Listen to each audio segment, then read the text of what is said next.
Welcome to my channel Hemlata foodie kitchen में आप सभी का स्वागत है। बड़े से घर में मेरा छोटा सा आशियाना और छोटे से आशियाने मेरी छोटी सी रसोई में आज हम बनाएंगे गणपति बप्पा का स्पेशल भोग मोदक। तो आप सभी जानते हैं कि गुड़ के मोदक बप्पा को बहुत प्रिय होते हैं और हर प्रकार के मोदक हर घर में बनाए जाते हैं। तो लड्डू हुआ, मोदक हुआ, गणपति बप्पा को बहुत प्रिय है। तो अब हमारे घर मेहमान के रूप में आने वाले हैं गणपति जी, तो सभी के घर में तैयारियां शुरू हो चुकी हैं।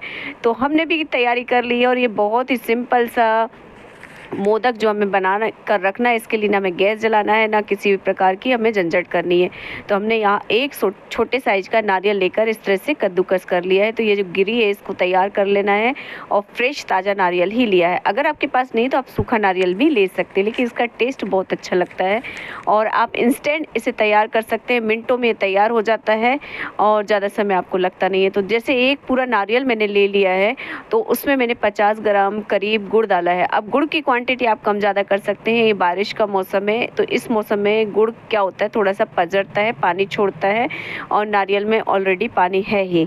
तो थोड़ा सा इस बात का भी आपको ध्यान करना है। अगर थोड़ा सा आपको ढीला लगे तो आप नारियल का और उपयोग कर सकते हैं और गुड़ की क्वांटिटी कम ज़्यादा कर सकते हैं। तो ये देखिए मैंने गुड़ को अच्छे से मसल लिया है, तो सॉफ्ट है गुड़ हमारा।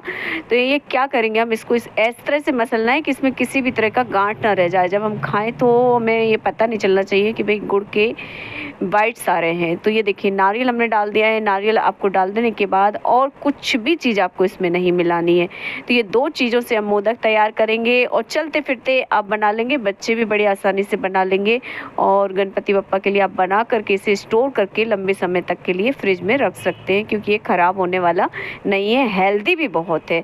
तो आप इस तरह का मोदक तैयार कीजिए और रखिए तैयार करके। बप्पा का टाइम आ रहा है और समय का अगर अभाव है तो आप इस तरह का मोदक तैयार करके रख सकते हैं।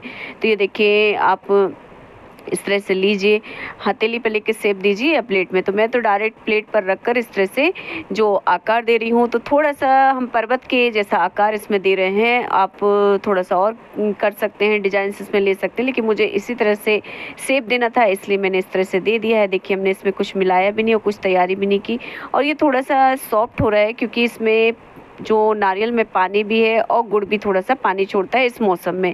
तो ये देखिए इस तरह के मोदक हमने तैयार कर लिए हैं। अब हमें क्या करना है, इसे रख देना है फ्रिज में। तो फ्रिज में रखने के बाद ये थोड़ा सा टाइट हो जाएगा और फिर इस्तेमाल कीजिए आप भोग प्रसाद के लिए।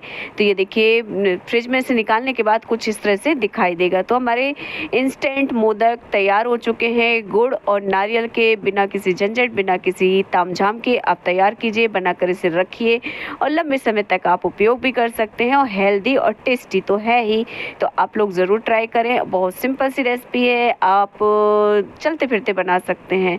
तो इसे आप स्टोर करके रखिए, फ्रीजर में लगा कर रखना पड़ेगा क्योंकि इसका जो गुड़ है ना, गुड़ पानी ज़रूर छोड़ता है, इसलिए बार बार यही बात हम आपसे कह रहे हैं। और अगर आपके पास कच्चा नारियल नहीं है तो आप सूखे नारियल का भी उपयोग कर सकते हैं। तो टेस्ट दोनों में सेम टू सेम ही आने वाला है। रेसिपी अगर आप लोगों को पसंद आती है तो प्लीज़ लाइक करें, शेयर करें और कमेंट सेक्शन में ज़रूर बताएं कि आपको कैसी लगी। Thanks for watching. जय गणपति बप्पा।